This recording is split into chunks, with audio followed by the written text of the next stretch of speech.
네, 국회의원 구성이 이제 곧 될 것 같습니다. 그런가 하면 더불어민주당 이재명 대표는 대표직을 사퇴했습니다.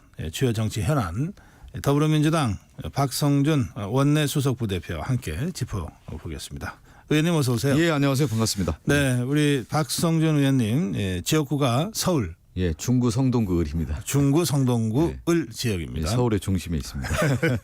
예. 어제 국민의힘이 상임위원회 7개를 받고 원내 들어가서 투쟁하겠다. 이 여당이 자꾸 투쟁을 얘기해서 조금 낯설긴 합니다만 어떻게 평가하십니까? 뭐 일단 이제 들어오겠다고 하니까 네. 환영하고요. 네. 이제 국민의힘이 여당으로서 국회를 사실은 이제 국회법의 절차에 따른 의사 일정 진행에 대해서 소극적이고 사실은 보이콧한 상태였단 말이에요. 역대 한국 정치에서 이런 일이 없었는데 특이한 현상 중에 하나가 아니었나 싶고요. 네. 또 이제 국민의힘 내부에서도 국회에 등원하지 않고 또 특위를 구성한다든가 또 현장을 방문한다든가 여러 일을 해봤더니 실질적인 한계가 있었던 것 같고요. 특히 지난 금요일 날 법사위에서의 입법 청문회를 보면서 아마 위기감이 있었던 것 같습니다. 그러면서 전체적인 분위기가 등원을 해야 된다라고 하는 현실파 또 실용파들이 이제 손을 들어줬다 이렇게 봐야 되겠죠. 네. 그 의원님 말씀하신 법사위 입법 청문회죠. 네네. 그 국민의힘이 아마 그걸 보고 그 야권 단독 상임위나 청문회를 계속 이렇게 놔두면 네네. 점점 더 힘들어질 것 같다 이런 위기의식을 느꼈을 거다 이런 말씀 분명히 그렇게 느꼈을 것 같고요. 또 입법 청문회라고 하는 것이 원래 이제 현안질이라든가 업무보고 형태가 돼야 되는데 정부 인사들 국무위원들이 출석하지 않으니까 특히 이제 이 법을 또 하기 위해서는 청문회라고 하는 제도적인 틀이 있는데 네. 그 틀 속에서 가장 중요한 어떤 쟁점들에 대해서 의원들의 날카로운 질문들이 이어지고 의혹들이 하나하나 이제 밝혀지다 보니까 여당 입장에서는 사실은 위기감이 상당히 컸을 겁니다. 그 말씀 나온 김에 그 입법 청문회 얘기 잠깐만 더 짚겠습니다. 그 보는 분들에 따라서 조금씩 그 평가가 다를 수는 있겠는데 그 이게 뭐 정청래 법사위원장이 여러 증인들을 퇴장을 시키고 또 뭐 이렇게 현역 군인들인데 좀 막말을 하고 그래서 좀 보기가 아주 불편했다 이런 반응과 여론도 있거든요. 그 점에 대해서는 우리 박성준 의원은 어떻게 보시죠? 근데 증인 선서를 안 하고 자기는 증인 선서를 하지 않은 가운데 자기의 방어적 발언을 하겠다라고 하는 출발부터 잘못된 거고요. 네. 또 하나는 군인으로서 정정당당해야 되는 거 아니겠습니까? 지금 왜 이렇게 최혜병 특검법이 여기까지 왔겠습니까? 그 군인의 자세가 보여지지 않은 거에 대한 질타라고 봐야 되는 거 아니겠어요? 온 국민이 왜 분노를 하겠습니까? 지금 최혜병 특검법이 국민의 명령을 하고 있잖아요. 통과시켜야 된다라고 하는 거. 그 현장을 입법청문회에서 보지 않았습니까? 이 민낯을 봤기 때문에 오히려 입법청문회를 통해서 최혜병 특검법의 당위성, 정당성이 더 확보됐다고 이렇게 봐야 되는 거 아니겠습니까? 예, 네. 알겠습니다.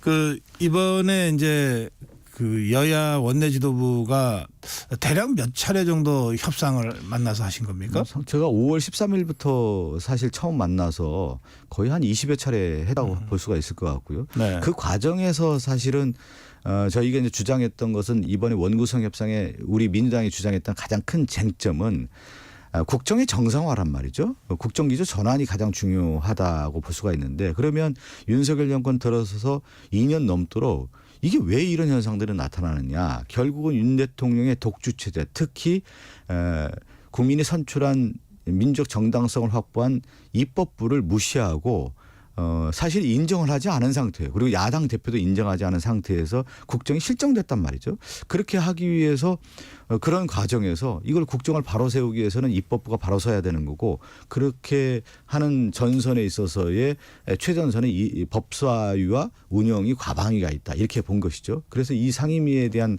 저희 민주당이 확고하게 확보해야 된다는 입장을 계속 해왔던 거고 그런데 이제 국민의힘은 이 부분을 인정하지 않았어요.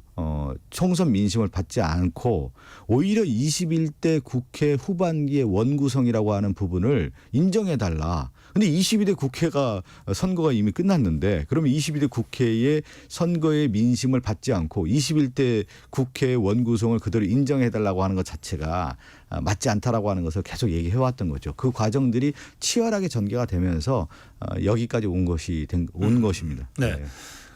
꽤 오랜 시간 동안 네. 이제 20여 차례의 그 협상을 위한 그 여야 원내 지도부의 모임도 있었고, 네. 그런데 결과적으로 보면 이렇게 표현해도 됩니까? 100% 더불어민주당 생각대로 이제 원구성이 마무리가 되는 거네요.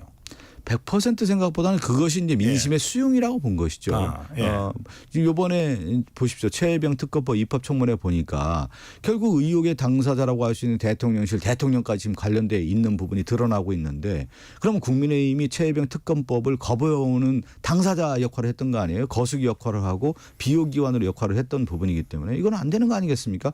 그것을 21대 국회에서 법사위를 국민의힘이 위원장을 하면서 이 최혜병 특검법을 막고 있었고 실제 대통령의 비호기관으로서 역할을 해왔고 거수기 역할을 해왔다는 부분에 대해서 오히려 입증되는 거 아니겠습니까? 그것을 과감하게 떨쳐내기 위해서는 야당이 법사위를 가져와야 되고 그 정권에 문제가 있었던 이 문제를 밝히기 위해서는 법사위가 반드시 필요하다는 것을 국민들에게 보여줬고 국민들이 그것을 인정하고 있지 않습니까? 네. 지금 그 말씀하시는 특검법, 네. 해병대원 특검법은 법사위 전체 회의를 통과한 상태인가요? 전체회의 통과를 했죠. 그럼 이제 본회의에 올라가 있습니까? 지금 이제 본회의에 올라간 게 아니라 지금 아직 본회의가 열리지 않았기 때문에 7월 첫째 주 정도 다음 주 정도에는 본회의에 이제 상정이 돼서 통과될 것으로 보여지고 있습니다. 네, 그렇게 해서 굉장히 빠르게 지금 이 해병대원 특검법을 지금 처리하겠다는 것 아닙니까? 더불어민주당 빠른 입장이. 것보다는 지난 이 최혜병 특검법은 21대 국회에서도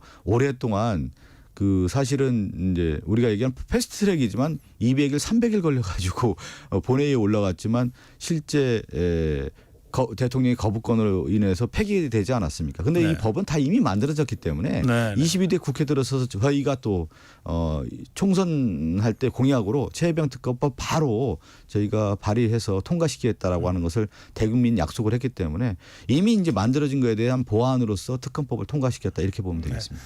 그 경우에 대통령의 제의 요구가 다시 있을 거라고 예상하시는 거죠? 그렇죠. 예, 거부권을 행사하지 않을까 싶습니다. 네, 그럼 제의 요구 결과는 어떻게 예상하십니까?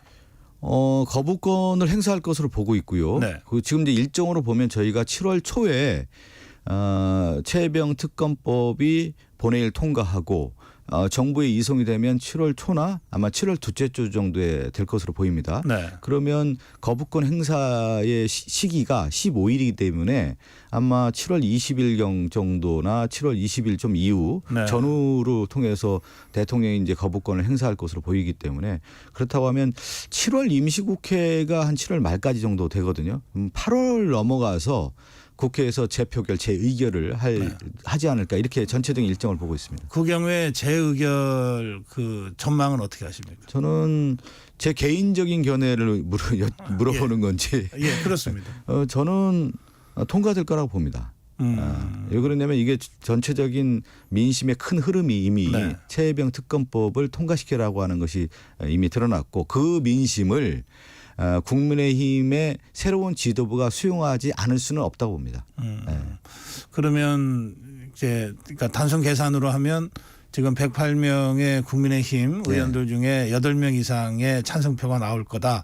이제 그렇게 예상하신다는 거군요. 그렇게 될 가능성이 큰 게 네. 지금 이제 국민의힘의 새로운 당 지도부를 선출하고 있는 과정 아니겠습니까? 여기에서 당대표가 될 사람들은 국민의 민심이 어떻게 흐르고 있는지를 민감하게 보지 않겠어요? 이것은 일반적인 정치적인 DNA를 갖고 있는 정치인이라고 하면 최혜병 특검법을 통과시키지 않고서는 정당의 존립 가치가 없다라고 하는 아마 위기감을 갖고 있을 거라고 봅니다.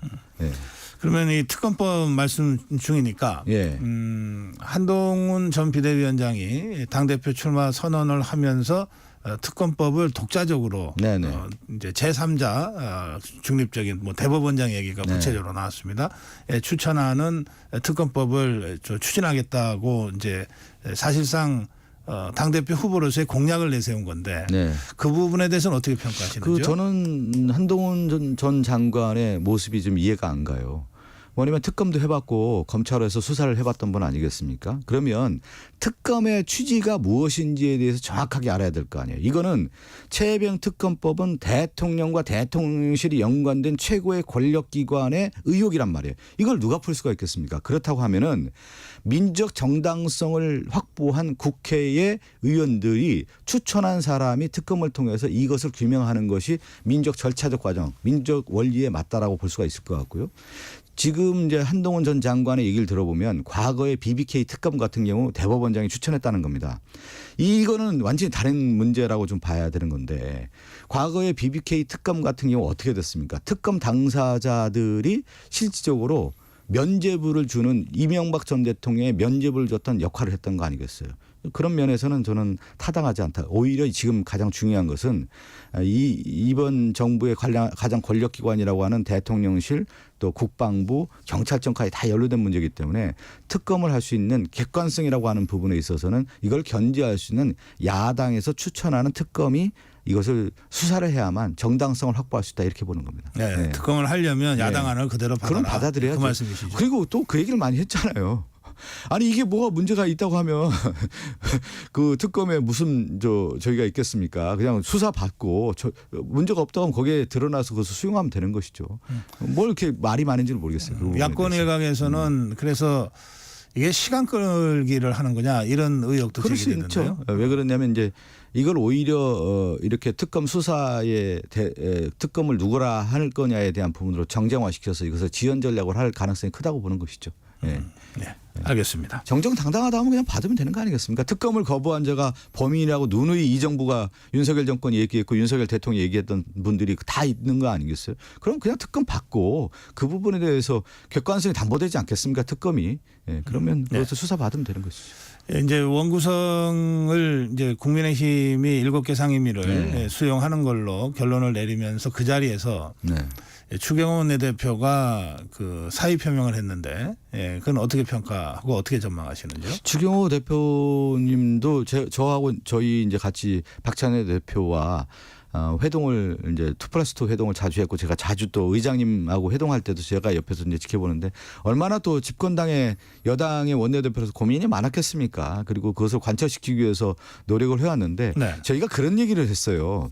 회동을 하면서 이번에 이 원구성 협상이라고 하는 것은 여야의 협상이기도 하지만 근본적 원인이 어디에 있냐. 윤석열 대통령이 입법부를 인정하지 않은 가운데서의 문제다. 이 국회에서 추진했던 법안들에 대해서 다 거부권을 행사했던 대통령이 입법부를 인정하지 않은 가운데 이것이 한 발자국도 나갈 수 없는 문제 아니겠느냐. 그런 차원에서 이 원구성의 출발을 우리가 해야 되는 것이고 저희가 누누이 얘기했던 법사위라든가 과방이라든가 또 운영위는 우리 야당이 해야 된다는 얘기를 해왔는데 그 부분에 있어서의 추경호 대표도 얼마나 힘들었겠습니까. 그렇지만 이것을 인정해야만 민심을 받는 거고 받드는 거고 수용해서 이것을 추진해야 된다는 것을 우리가 누누이 얘기해왔고 그런 고심에 의해서 사퇴하지 않았나 싶습니다. 예. 그 뭐 국민의힘 내부 분위기는 뭐 추경호 대표가 잘못한 거는 없지 않냐. 그래서 그냥 계속 맡아달라 이런 얘기들이 더 나오는 것 같긴 한데 그건 좀 지켜봐야 되겠습니다. 본인이 네네. 사의 표명을 했고 아직 결론은 안 낸 상태니까요. 보통 정치 이렇게 보면은 수순을 밟는 게 있거든요. 그런 수순을 밟고 있는 과정이라고 보여져요. 재신임 수순이다고 네, 보시는 재신임 겁니까? 받을 것 같습니다. 제가 볼 때. 그 수순 말씀하시니까 그 지금 더불어민주당 이재명 대표의 사태도 연임을 위한 수순 밟기라고 하는 시각이 있더라고요. 저는 이재명 대표가 연임을 해야 된다라고 보는 네. 쪽에 있는 의원입니다. 아 그렇군요. 그거는 왜 그러냐면 이번 정권은 윤석열 정권이고요. 단일 대우로서 야당의 강력한 리더십을 발휘할 수 있는 대표가 나와야 되는 건데 그것은 저는 이재명 대표가 지금 윤석열 정권에 있어서의 확실한 각을 세우면서 야당의 지도자로서 뿌리를 내려야 된다고 보고 있습니다. 네. 네. 그래서 뭐 이런 용어가 적당한지 모르겠는데 어대명이 뭐 어대명을 지나서 또 대명이다. 언론이 그렇게까지 보도하잖아요. 그러면 굳이 뭐 돈 들여서 전당대회 할 거 있냐. 그냥 추대하고 말지라고 하는 비아냥 섞인 논평도 나옵니다만 그 점은 어떻게 보시는지. 그거는 이제 그렇게 프레임을 씌우려고 하는 건데 네. 지금 왜 그러면 이재명 대표가 연임하고 이재명 대표가 유일한 대안이라고 하는 얘기가 왜 나왔겠습니까? 그동안의 윤석열 정권에 무도하고 무리한 정치를 해온 거 아니겠습니까? 그 부분에 대해서 저항하는 야당의 지도자로서의 이재명 대표가 온몸을 불살라서 여기까지 온 거 아니겠습니까? 그러한 면에서 지금 이 야당으로서 확실한 단일 대우를 형성해서 이것을 끌고 갈 수 있는 리더십은 이재명이라고 하는 부분이 당심과 민심 결정해줬기 때문에 그렇게 되는 거고요.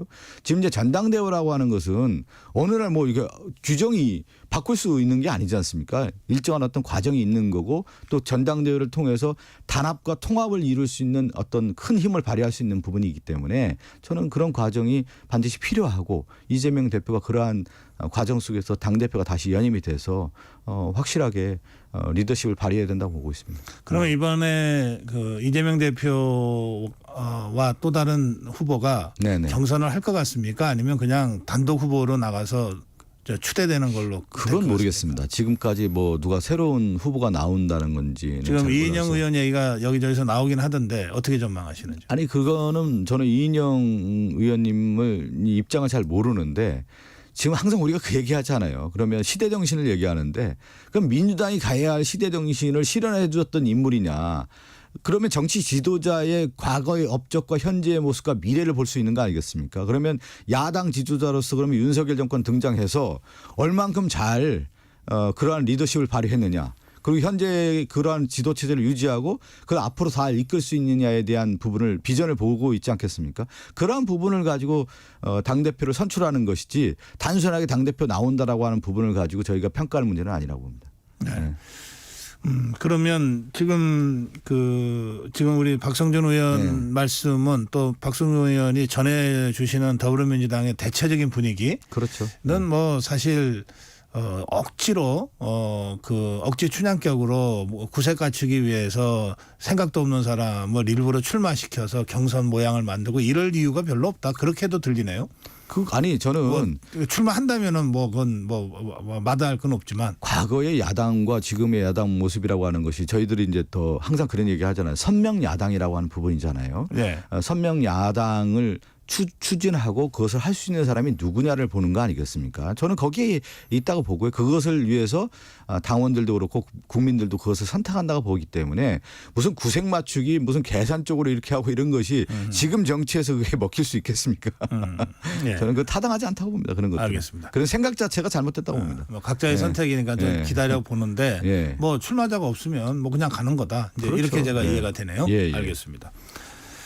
이제 그 분위기 때문에 그렇습니까? 뭐 민주당의 아버지 이재명이라는 발언이 나왔고 그리고 그게 지명직 최고위원이 공개석상에서 한 발언 아닙니까? 이재명 대표도 좀 불편했다고 그러기도 하고 그러는데 그 문제는 어떻게 보시는지. 그 이슈는 이제 지나간 이슈 아닌가요? 여기 저 질문에 들어와 있습니다. 한참 지나간 이슈고 여진이 계속된다고. 여진이 없어요. 무슨 여진이 있습니까? 여진 없습니까? 이제 그것은 이제 아마 강민구 최고위원이 이제 대구에서 오랫동안 정치를 하셨지만 우리 민주당 입장에서는 험지 중에 험지고 정말 사막과 같은 곳 아니겠습니까? 그런 가운데 지명직 최고위원이 됐으니까 지금 민주당이 살 길이 무엇이냐에 대한 부분을 강조하다 보니까 그런 말씀이 나온 거고요.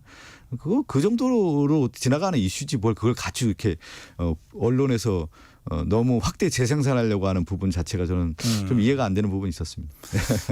지금 영남 이 요림들이 지금 이 성토하는 성명도 내고 이렇게 여진이 계속되고 있는 걸로 저희들이 파악해서 질문을 드린 거거든요. 네네. 그리고 이 문제에 관해서는 강민구 지명직 최고위원이잖아요. 지명직 최고위원이죠. 그러니까 지도부 일원 아닙니까?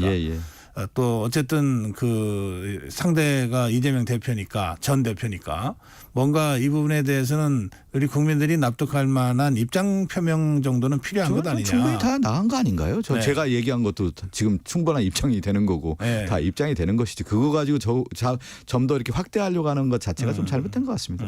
그래요. 알겠습니다. 지금 시간이 한 2분밖에 안 남아가지고요. 네네. 우원식 국회의장이 그 4년 중임 개헌을 얘기한 겁니까? 그냥 하여튼 5년 단임을 좀 바꾸자 이런 주장을 한 거죠. 근데 누구나 국회의장이 되시면 지금에 있는 87년 체제의 헌법적 뭐라고 할까요? 뭐 우리가 이제 그동안의 민주화 체제로서의 역사적 의미가 있지만 네. 이 체제가 과연 21세기에 우리나라 대한민국이 이끌 수 있는 헌법 체제이냐, 네. 권력 구조이냐, 이 논란은 늘 있어왔던 문제 아니겠습니까? 그렇다고 하면 한 발짝 더 나아가기 위해서는 무엇이 필요하느냐, 그런 차원에서 국회의장님께서 대안을 얘기하신 거고, 그걸 앞으로 진지하게 더 논의해야 되는 거 아니겠습니까? 저는 그러한 말씀이 지금 윤석열 정권 들어서 이러한 국정의 퇴보라든가 퇴행이라든가 이런 부분에 대해서 네. 좀 더 국회가 나아갈 수 있는 대안을 마련해야 된다는 차원에서 말씀하신 것으로 이해하고 있습니다. 알겠습니다. 네. 이제 국회의원이 이제 구성이 되니까 진짜 앞으로 원내대 지도부가 할 일이 많으실 것 같은데 네. 짧게 각오한 말씀. 이거는 이제 국민들께서 지난 총선에서 말씀하신 것처럼 민생 문제 가장 중요하고요. 특히 저희 야당 입장에서 선명 야당으로서 이 윤석열 정권의 이 국정 기조가 잘못됐다는 부분에 대해서 바로 세울 수 있는 국회 원구성을 통해서 확실하게 개혁국회 또 민생국회를 이끌어갈 수 있도록 노력하겠습니다. 예. 예. 오늘 여기까지 말씀 듣겠습니다. 말씀 잘 들었습니다. 네, 고맙습니다. 감사합니다. 예. 더불어민주당 박성준 원내 수석 부대표였습니다.